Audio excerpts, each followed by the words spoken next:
Ajax Jones. Ajax Jones adalah mantan perwira militer profesional dari Brigade Infanteri Lapis Baja keempat yang membelot dari pasukan pemerintah Kamona bersama komandannya Renoir Anthony. Ia merupakan tangan kanan Renoir yang sangat setia dan memiliki ambisi besar untuk mendapatkan kekuasaan serta pengakuan di tengah kekacauan perang saudara. Ajax ditugaskan untuk menguasai wilayah FAM guna mengamankan pasokan pangan dan jalur logistik strategis bagi pasukan Renoir yang bermarkas di Armory. Dalam latar belakang cerita, ia adalah pemimpin pasukan yang mengeliminasi skuad operator pada misi tutorial awal di Kamona. Setelah dipaksa mundur dari wilayah farm oleh Hecate dan Abyss Squad, saat ini ia berada di wilayah Armory untuk membantu Renoir mempertahankan bunker utama. Ia sangat mudah dikenali melalui baret merah tua dan seragam putihnya, serta kebiasaannya yang unik untuk tidak pernah mengenakan helm saat berada di medan tempur. Dos Anthony. Dos Anthony adalah pemimpin mafia penguasa wilayah Florentino Valley yang membangun kekayaan melalui perdagangan senjata ilegal dan narkoba. Setelah sempat diasingkan dari Kamona, ia kembali dan mencapai puncak kejayaannya setelah menjalin aliansi strategis dengan MNST. Kekuatan Dos didukung oleh tangan kanan setianya, Porero, yang berhutang nyawa setelah Dos menyelamatkannya dari kerusuhan di tambang Onotos. Dalam menjalankan bisnis kotornya, Dos terlibat persaingan berdarah dengan musuh bebuyutannya, Mad Dog Stephen, pemimpin geng lokal Mad Dog. Selain itu, Dos juga menjalin kerja sama erat dengan Fred. Dos membantu Fred membalaskan dendam atas kematian istrinya. Sementara Fred membantunya menjalankan perintah MNST untuk mengamankan ilmuwan Sumek yang kini disembunyikan di wilayah Valley. Renoir Brady. Renoir merupakan mantan komandan Brigade Infanteri Lapis Baja keempat dari pemerintah Kamona yang membelot untuk membangun kekuatannya sendiri. Dikenal dengan kode nama Welder oleh Komite Sumek karena helm pelindungnya yang sangat ikonik. Ia kini memimpin Tentara Pembebasan Kamona, faksi pemberontak di benteng bawah tanah Armory.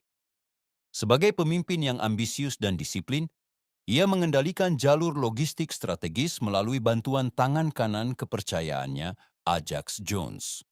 Sebagai figur yang dijuluki sebagai pemimpin dari Brigade Terakhir Klan Kedua, Renoir menjadi simbol pertahanan militer garis keras, yang paling ditakuti di seluruh wilayah Kamona.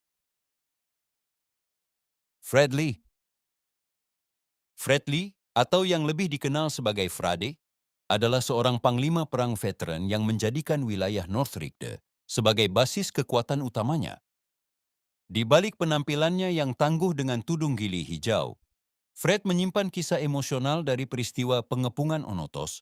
Di sana ia kehilangan cincin pernikahan aslinya, sehingga cincin yang ia bawa sekarang hanyalah sebuah replika untuk mengenang masa lalunya tersebut.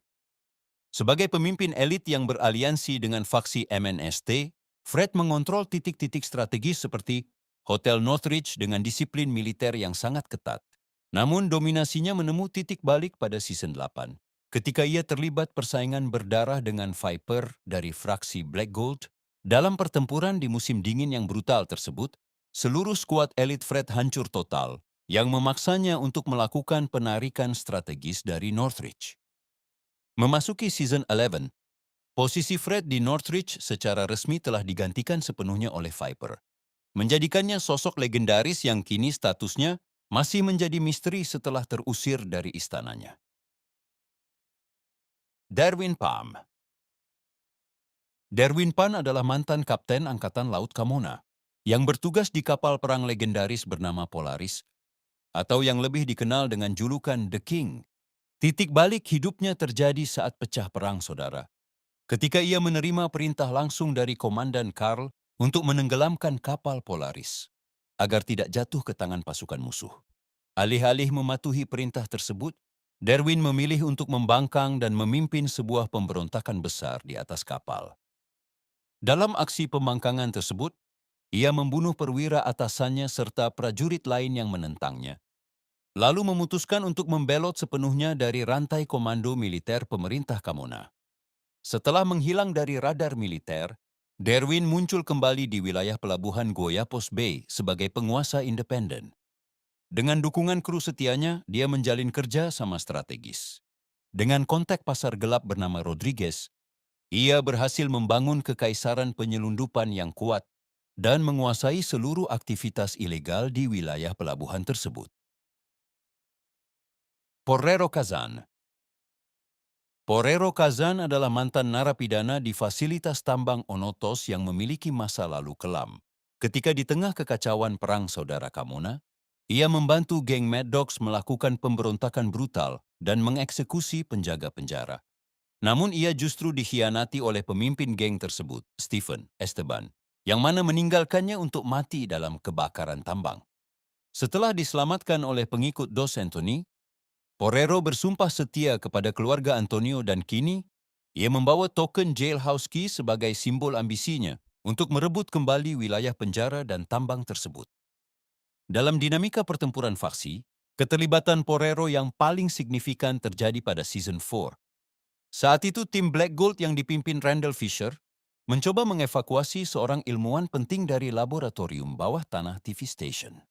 Pasukan elit Fredley didukung penuh oleh Porrero melancarkan penyergapan besar-besaran di Northridge dan Farm untuk menghentikan evakuasi tersebut.